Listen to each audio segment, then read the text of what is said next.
Bienvenue à une autre émission de Carnet Animal. Aujourd'hui, on a un sujet assez précis, c'est les races. Je voulais regarder avec vous les races de chiens vis-à-vis les croisés pour essayer de vous éclairer un peu sur comment on peut choisir et tout ça. Et pour ce faire, j'ai invité une employée de la SPA, c'est une technicienne en santé animale à la SPA. C'est Audrey Boisvert. Merci Audrey d'être ici. Allô? Audrey va nous aider à comprendre un peu, puis à aider les gens aussi comment faire un choix d'animal. Ici, à la SPA, dans le fond, on retrouve un peu... De n'importe tout, de n'importe quoi, en fait. Il peut y avoir des chiens, des croisés, des chiens purs. C'est vraiment étonnant le nombre d'animaux soit purs qu'on a versus le nombre d'animaux croisés. C'est assez étonnant. Comme là, on en a un petit ici, en avant un ici, là, qui est arrivé, ça fait pas longtemps à la SPA. Non. Et ça arrive souvent qu'on a des races. Pour éclairer les gens un peu, quand on parle de race, c'est quoi, là? Puis il existe beaucoup de races, j'imagine. Puis c'est quoi un chien race? De pure race, vous voulez dire? Oui, à peu près. Pure race, c'est un chien qui est, sans avoir les papiers, habituellement, qui a une conformation qui ressemble beaucoup à la description de la race. C'est sûr, les pures races, des gens qui en vendent ou des choses comme ça, ça va être... c'est sûr, c'est mieux qu'il y ait des papiers, des choses comme ça, parce qu'on a plus une vue d'ensemble de la conformation. Parce que, tu sais, un peu race, bébé, ça peut ressembler à un peu race, mais un rendu adulte, des fois, on a des petites surprises. Et puis, il existe des mythes là-dedans, parce que les gens, des fois, j'entends les gens dire « Ah ben moi, je veux pas un race parce que je veux avoir un chien en santé. Je vais prendre un chien croisé, comme ça, je vais être sûre qu'il est en santé. » Tu peux nous parler un peu des mythes, des réalités qui existent par rapport aux races puis aux croisés, comme au bâtard, parce que déjà, là, c'est un terme qu'on n'utilise même plus, là, croisé, bâtard, là. Oui, souvent dans les croisés, on a le terme bâtard, mais c'est un terme qui est plus ou moins employé, parce que, tu sais, habituellement, c'est des croisés de croisés, mais c'est un terme qui est moins utilisé vu que, tu sais, ça fait plus très professionnel, là, un bâtard. C'est sûr, dans les mythes qu'on a pour les races de chiens versus les croisés, c'est surtout au niveau de la santé. C'est sûr, comme je vous disais, un peu race qui a les papiers, l'éleveur, toute sa conformation, même la lignée d'où il vient, ça donne une bonne idée de la santé qu'il peut avoir. Parce que c'est sûr, dans les pures races, si on y va avec des chiens qui, dans le fond, des chiens qui sont croisés entre frères et sœurs ou frères et mères même, ça peut arriver. C'est sûr, au niveau de la conformation et de la santé de l'animal, on va voir des défauts génétiques, des choses comme ça. Si on va dans le croisé, c'est sûr qu'on peut avoir, si c'est si c'est la même chose, mais dans le croisé, on risque d'avoir une meilleure santé vu que l'animal va être croisé avec une nouvelle lignée qui va comme emmener un petit peu plus de nouveautés dans la génétique du chien. C'est sûr, mais on a la même possibilité d'avoir un animal malade si on prend un animal croisé ou pur. C'est vraiment tout dépendant des parents qu'il y a, puis de la santé des parents. Il y a des gens qui pensent que s'ils prennent un chien de race, ils vont avoir un chien avec un bon comportement. C'est sûr, habituellement, on a une meilleure idée du comportement. On a vraiment, parce qu'on peut se fier aux parents. Dans les croisés, on ne peut pas savoir si vraiment ça va être, exemple, un teckel avec un caniche. On ne sait pas si ça va être le caractère du teckel ou le caractère du caniche qui va en ressortir. C'est sûr qu'il va y avoir des éleveurs comme de croisés qui vont dire « Oui, elle ressemble plus à sa mère, mais bébé, ça ne dit pas grand-chose. » Parce que chaque race a des caractéristiques de base. Dans le fond, ce qu'on peut dire, c'est qu'il y a une base. Ça ne veut pas dire que tous les teckels sont pareils, là. Mais ça veut dire qu'il y a une base à peu près toutes les teckels. Tu peux me parler un peu de quelques exemples? Je sais, on n'a pas un grand temps d'émission, là, mais juste de me parler de quelques races qu'on voit souvent, hein, on pourrait aider, comme le caniche, entre autres. Des fois, on peut y aller avec des familles, comme Comme le teckel, c'est dans la famille des terriers, qui est des chiens qui vont avoir une tête qui est un peu plus forte, une tête qui est plus...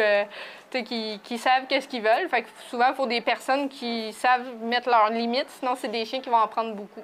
Sinon, si on y va avec le caniche, exemple, c'est un chien qui est très intelligent. C'est justement, vu qu'il est intelligent, il faut lui aussi y mettre des limites, mais c'est un chien qui apprend vite et bien. Tu sais, souvent, on va associer ça, les caniches, ça jappe tout le temps. Non, c'est juste qu'ils savent comment manipuler leur maître. Fait qu'en jappant, ils savent qu'ils ont leur attention. Puis...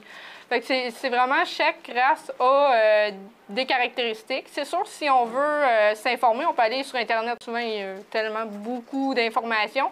Ou on peut aller voir des professionnels, tu sais, pour avoir plus d'informations sur la race en particulier. T'sais. Parce qu'il y a des races plus communes. Oui, comme c'est ça. On sait que le berger allemand il est utilisé souvent pour la police, pour la garde, des choses comme ça. Comme le bouvier, lui, il va être utilisé pour les personnes. Mais les gens là, qui veulent s'acheter un chien, c'est sûr qu'à la SPA, on va en retrouver. C'est sûr qu'on les sont examinés par le vétérinaire. Ils passent, on essaie de voir vraiment beaucoup leur comportement.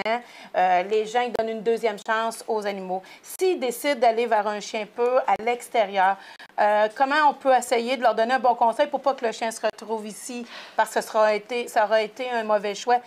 Est-ce que tu peux me donner des pistes par rapport aux gens? Qu'est-ce qu'ils peuvent faire pour ne pas se tromper ou pour connaître là, l'animal pour... Ben, pour se trouver un bon animal là, de race, puis d'être certain que c'est un éleveur. OK, un bon éleveur. Parce qu'il y en a aussi dans les animaleries, il y en a partout, là, des animaux. Là. Bien, habituellement, justement, c'est d'aller directement à l'éleveur, c'est pas d'aller dans une animalerie parce qu'on voit pas les parents. Les parents, c'est une bonne indication du type d'animal qu'on recherche. C'est sûr, il faut faire une petite introspection aussi en même temps, aller voir les besoins qu'on recherche de l'animal. Un petit, un gros, perds-tu du poil, perds pas de poil. Il y a tellement de choses à considérer. Il faut vraiment, soit on fait un petit... genre de petit questionnaire, on remplit. Ah, moi, je cherche un animal avec ces caractéristiques-là. Fait que c'est sûr, en y allant avec un peu race, on a plus d'idées de OK, lui, il va convenir plus. Avec un croisé, c'est plus dur à dire à quel des deux, ou des trois, ou des quatre races qui va ressembler le plus. Mais surtout qu'on va avec des bébés. Oui. Si on y va avec des bébés. Mais ici, on a des adultes. Fait que c'est sûr, dans les adultes, on sait déjà plus leur comportement. Que ce soit un croisé ou un pur, on voit leur comportement. On travaille avec eux autres. Fait que c'est sûr qu'on est plus en mesure d'indiquer à la personne l'animal qu'ils recherche, là, que ce soit un pur ou un croisé. Ça, il y a moins de différence. C'est vraiment plus dans les bébés, c'est d'aller directement chez l'éleveur. Fait que l'éleveur va vous donner habituellement un contrat avec une garantie d'1 an sur malformation au niveau de la santé. Sinon, si on va chez une personne en particulier, on peut toujours trouver des croisés. C'est sûr que c'est moins dispendieux pour les gens. Des fois, c'est ça qui est le plus intéressant, mais on s'informe là, au niveau de la santé des parents, de voir si la personne, c'est justement, c'est quoi les deux parents, si c'est deux croisés, au moins savoir à quoi ça va donner. Parce que des fois, il y a des gens qui achètent des petits bébés, mais quand c'est rendu gros, c'est pas ça qu'ils voulaient du tout. Là. Mais peut-être que je me trompe, tu me le diras, mais quand tu choisis un éleveur puis que tu veux vraiment pas te tromper, ils vont te montrer souvent les parents. Oui. Ils vont te montrer, puis ils vont être capables de t'écrire vraiment beaucoup la race qu'ils ont, là, eux autres. Là. Qu'est-ce qu'ils développent, parce que souvent, les éleveurs, ça fait des années qu'ils travaillent là-dedans avec cette trace-là. Puis je pense que tu me disais à un moment donné de pas aller dans des éleveurs qui ont beaucoup de races tout mélangées. Beaucoup... Non, c'est ça. C'est sûr, un éleveur qui a plusieurs races va être moins porté à connaître les chiens qu'il a parce que lui, c'est plus la quantité que la qualité, que je pourrais dire. Dans le fond, mais on peut retrouver quand même des personnes avec 2, 3 races de chiens qui font ça, mais qui n'ont pas beaucoup de femelles, qui ont peut-être une femelle de chaque ou 2 femelles de chaque. Fait que c'est sûr que c'est moins pire dans ce cas-là. Là. Mais il faut s'informer beaucoup avant. Il ne faut pas y aller sur un coup de tête, je veux un chien, puis c'est fini.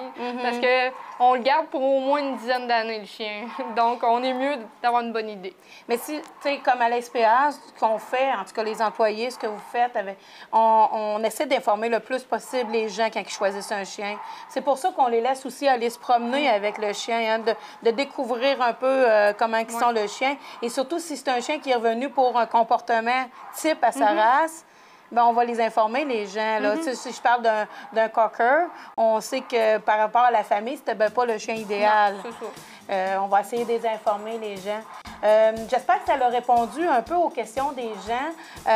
Ils sont toujours invités à venir nous voir, hein? Oui, À venir s'informer ici, à venir promener des chiens, à venir voir les chiens. Et on termine là-dessus. Merci, Audrey. Bien, merci à toi. Puis on se revoit pour une autre émission de Carnet Animal. Merci.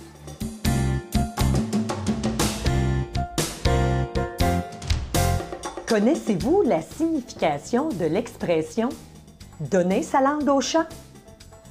En fait, au 19e siècle, le chat était considéré comme un gardien de secrets.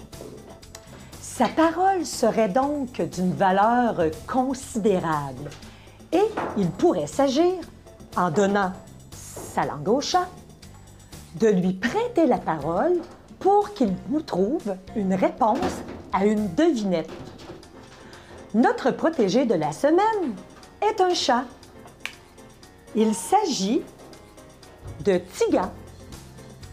Celui-ci se retrouve à la Société protectrice des animaux d'Arthabascan car c'est un chat errant qui n'a pas été réclamé. Tiga est âgé de 1 an et demi. Comme vous pouvez voir, il est tigré gris, au poil court. Il est aussi stérilisé et dégriffé aux pattes avant. Comme vous pouvez voir, il est polydactyle. En effet, il a des pouces à ses pattes avant. Il est aussi très social avec les autres chats. Le maître idéal pour notre Tiga, bien entendu, c'est celui qui aime les chats et qui a peut-être des secrets à leur confier. Vous pouvez visionner la vidéo de Tiga au www.spavic.com. À la prochaine! Tourlou!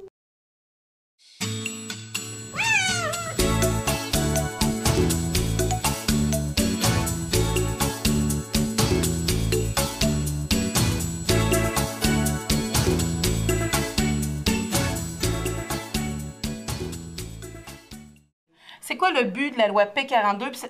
Comment elle s'appelle, la loi P42, puis ça sert à quoi? Bien, dans le fond, la loi P42, au début, la loi, comment elle s'appelle, c'est la santé et la sécurité et le bien-être des animaux. C'est sûr qu'on va aider les bons éleveurs dans notre loi, puis on va essayer d'enrayer les mauvais éleveurs, ce qui est, comme on peut appeler, les usines à chiots. C'est sûr que cette loi-là s'applique aussi dans les personnes qui vont vendre ou faire de l'élevage. On peut parler de boutiques d'animaux, pensions de chiens qu'on va aller visiter, les élevages de chats, de chiens, comme on peut dire aussi les chatteries.